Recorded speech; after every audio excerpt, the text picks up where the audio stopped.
Hey everybody, welcome to Drive Thru Review 269. Today we're going to talk about the Versus trading card game.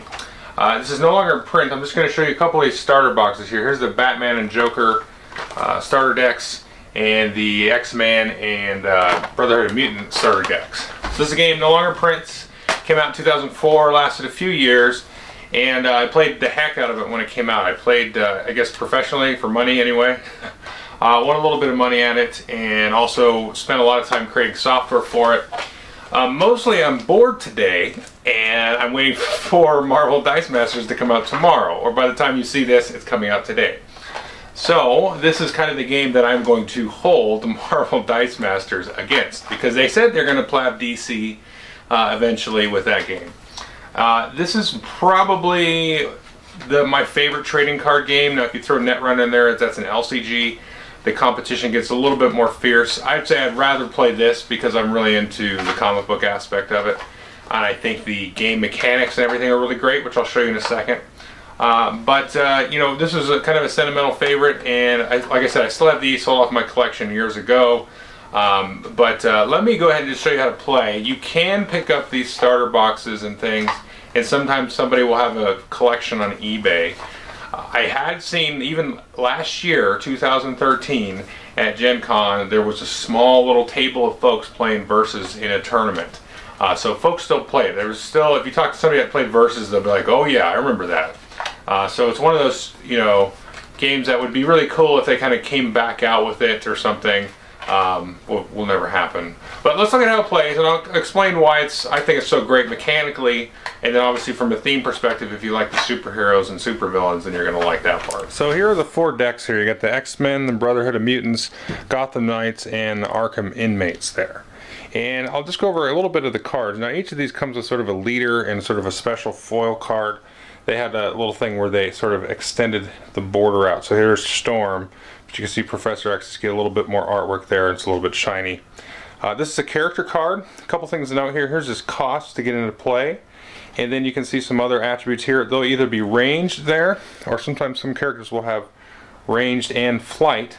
They've got a little bit of a special effect that may or may not happen. Then you have sort of an offensive number and a defensive number, as well as some other little, you know, set information and things like that on the cards. So these are the characters. You're going to take your deck and shuffle it up. The first thing you do is you draw 4 cards, and then you're going to have a couple different things you can do on a turn. So let's just take the X-Men deck here. So you can take a mulligan, of course, and then to start your turn, you're always going to draw not 1 but 2 cards, which is actually pretty cool because that kind of alleviated some of the, you know, bad draws that you could get there. So here we can see a bunch of the different characters here. You have sort of this 1 cost beast. While attacking, beast gets +1 attack and +1 defense. So he's good on attack, but not necessarily on defense. And so a lot of the different, you know, character abilities here are relatively thematic, I thought. So whenever Cyclops attacks, each opponent loses 2 endurance. And then, let's see, here's Wolverine, for example. You can pay 2 endurance, and endurance is your life, which I'll talk about in a second, but you can do that. Wolverine gets +3 attack, -3 defense this attack. Basically this combat, uses power only once per turn, so you can kind of get him to go berserk a little bit or something like that at the cost of, you know, your own life points. Now these are characters here. The other types of cards here, there are no equipment in here, but I'll show you some equipment here. These are plot twists. Think of these like instants or spells and magic. You know, they've got a couple different things. Some of them are, you know, focused on a certain team. So target X-Men defender you control gets +2 defense. Obviously you can't play that on, you know, a Batman or something. So these are little things here, and then you also have locations here. Now the cool thing about plot twists is you can play these from your hand, but they also can be used as a resource. Actually, any card can be used as a resource. So you can see the cost on these here is actually in gray, whereas the cost here is in gold. So actually all you need to do is actually have 3 resources, and then you can play this card, and then I could play this card again, and then I could play this card, because you just need to have a threshold amount. You don't actually spend the resource when you're going to play these locations and plot twists. However, to summon characters and equipment is going to cost you resources for the turn. So you can see here, this is a utility belt. This is in the Batman deck. This actually is 0 to play, so it's not really going to cost you anything. So what you might do here is, let's just take a little random sampling of cards. So let's say this is my starting hand here. You can see I've got a rogue, a cyclops, a trick shot, and another cyclops. Okay, so I'm going to start off, I'm going to draw 2 more cards. I get a Wolverine and a Nightcrawler. So the first thing I want to do is play a resource. And so the way this actually works is it's got an interesting but subtle yet also very important idea of initiative. So if I'm going first, I've got initiative first. I'm going to do some building, some setting up, some resources, some summoning of characters, if you will. And then the other player is going to do all of that. And then I will initiate any attacks that I want, and then they will initiate any attacks that they want. And then I will give them the initiative token. It could just be a quarter or something like that. And then they will go through the build, and I will go through the build, and then they will attack first, and then I will attack second. It's almost like turns, but it works in a slightly different way. And it's very intuitive and very interesting, and a lot of the strategy about which types of characters that you have come out, you'll see there's actually like formations of characters that are going to be on the board, so to speak, here. So that initiative is actually a very simple rule, but also very interesting and dynamic when it comes to deploying your troops, quote unquote. So the first thing you can do is you can actually put out a resource. Well, like I said, you can play any resource you want. What you're going to do is you're going to put a resource face down. So I got one resource. Maybe next turn I'm going to play another resource. Now the interesting thing is you can, if you want, play a character down. So let's say I've got 2 Cyclops here. I may say, I'll play the other one later, and then I'll put this one out.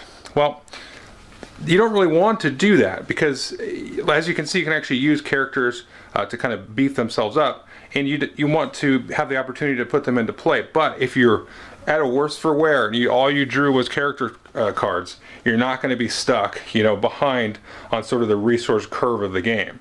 You can just take and say, I don't want to use Rogue anyway, she's kind of a backup card. I know a deck my opponent's playing, she's no good against that deck. I'm going to put the resource face down. Now that's just going to count there as a resource face down. Now with these plot twists, these are what you want to get face down, and more importantly, you want to get these locations face down. So here's a location here. So if I had this, I'd ideally put that down. And then what happens is, let's say we get to turn 3. Now I look at this and go, oh, look, I got a threshold of 3. So now at this point, I can flip this up, and then this has an ability to activate and give my X-Men some attack. So now that I've hit 3, I can flip basically all of these up and use them, because this costs 2, this costs 3, and so I've got these sort of like preloaded, gunshots or whatever ready to go. So you can kind of do a little bit of planning here as well. And again, you don't get kind of mana screwed with this. And there are some decks and things where it actually behooves you not to go above 4 resources. There was a deck called the New Brotherhood that had a plot twist here that if you kind of had like a Rush or a Zerg deck, and then you would go, you'd sit at 4 resources for a while, and then you get your 5-drop Magneto out, and then try to do some damage with him. So there's some monkeying around with this. So that's what you're going to do with the resources there. So now that I'm at 3, let's say we're turn 3, I haven't gotten any characters out yet, I can go ahead and play here the Cyclops. So I can put him out here, but the thing to keep in mind is there is a front row and a back row. Now Cyclops I could go ahead and put in the back row no problem because he has range. Now if a character doesn't have range, just like this Batman here, then he's not going to be able to attack from the back row. So I probably would put him in the back. Now you have a front row and a back row. So let's say we were playing like a mix Gotham Knights and X-Men deck here. We could, maybe this guy goes here, and then Batman on the later turn will go there. So after you've casted your character, summoned any equipment that you wanted to have, then you can initiate attacks. And again, if you have a ranged card, you can attack from the back row. If you don't have range, you can attack from the back row. Now a character like Storm here has a couple interesting things. So she is ranged, so you could put her in the back row and attack. But she also is flying, which makes her really effective, which means she can kind of jump over the front row and attack directly in the back row. So if Batman was in front of her, then he is basically blocking her. But if somebody had flight, he could come in and sort of jump over Batman and attack her. So in this game, you actually attack characters directly. You don't ever attack the player unless all of their characters are either gone or stunned. So there's a couple of keywords to note. When you attack, you go ahead and, we'll tap them like that. They don't use the word tap, they use the word exhaust here. But you can do that, and then so you're going to attack directly, trying to knock down all of these. So when you hit this guy, you're actually going to lose endurance. Everybody starts with 50 endurance. The first one to 0 is out of the game.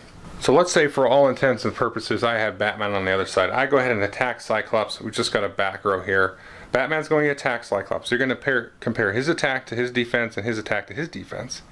And his 7 is going to hit him, and then you're going to stun him. So this player is going to lose 3 endurance. You basically lose the cost of the character there. Not only that, but since he has an attack of 7 and he only has a defense of 4, 3 of that is going to go over and spill over and hit me directly. So I'm going to lose 3 from having Cyclops be stunned, and then another 3 is going to go over. Excuse me. But let's say he was in front here. So what can happen is your Batman could attack Cyclops. He's not going to be able to get to Storm because Cyclops is in front. Storm could go ahead and reinforce, so he's going to stun, and then you're going to still lose the 3 endurance for him being stunned, but nothing's going to break through and go directly to the player. But, and this is where the initiative comes in, since I reinforced, on this turn, I'm not going to be able to attack. On the next turn, after we kind of reset, I'm going to get the initiative, so I'm going to be able to attack first. And so this is kind of an interesting thing. So if you're going second, you maybe let that break through. Yeah, it's only 3, but now I'm going to come at you with my 12-12. So there's a little bit of decision making there on that part.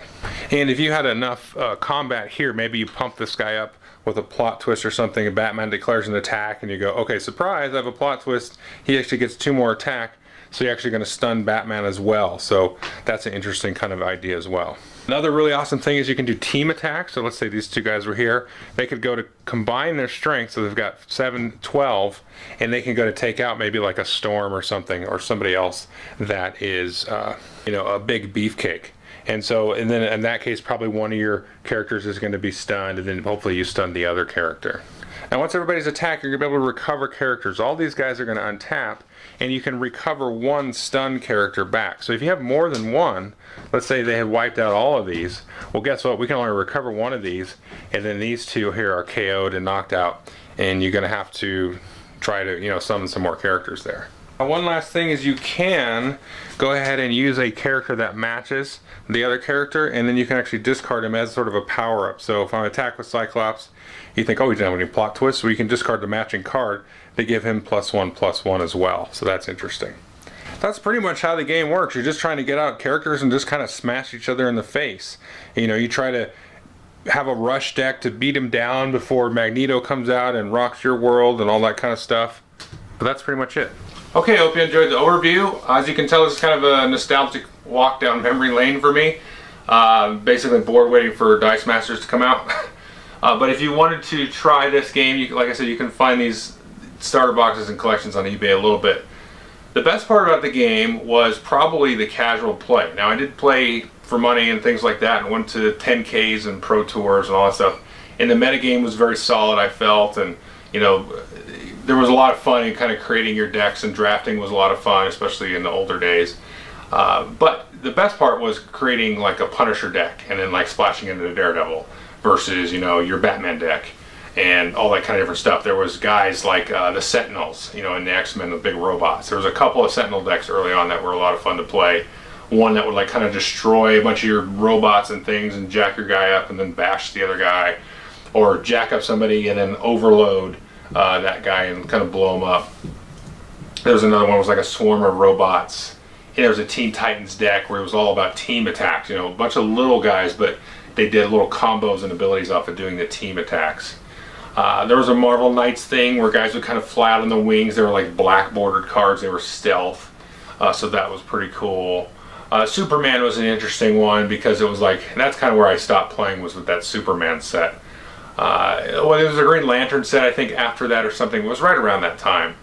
But Superman was interesting because like Superman should just beat everybody, but they had to kind of work their way around that. So that maybe that's what spelled the end.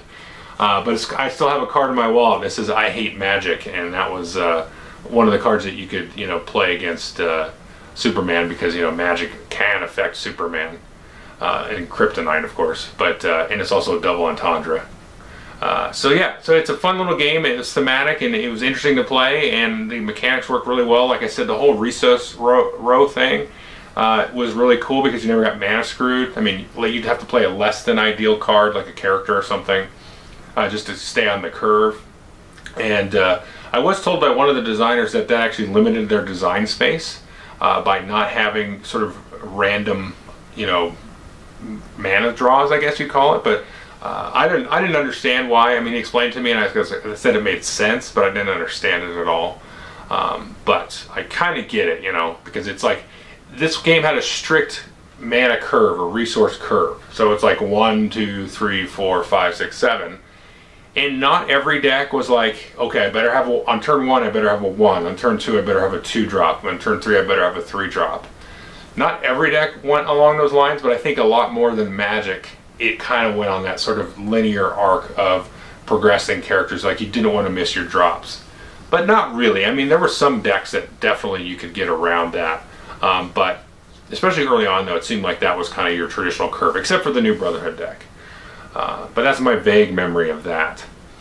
But yeah, like I said, the initiative thing is really cool. I talked about in the walkthrough, and the combat and the reinforcing and all that kind of stuff, and attacking characters directly was interesting. And so you had a lot of, you know, choices to chew on as far as like putting out certain types of characters and kind of setting up, you know, almost there was a lot of feeling of like a pre-planning and sort of a tactical skirmishy kind of feel to it. You know, at the most bare bones with the lanes and the formations and stuff like that. So anyway, that's kind of the basic deal. So anyway, I hope you enjoyed this while you're waiting to, or hopefully playing Marvel Dice Masters. Okay, thanks.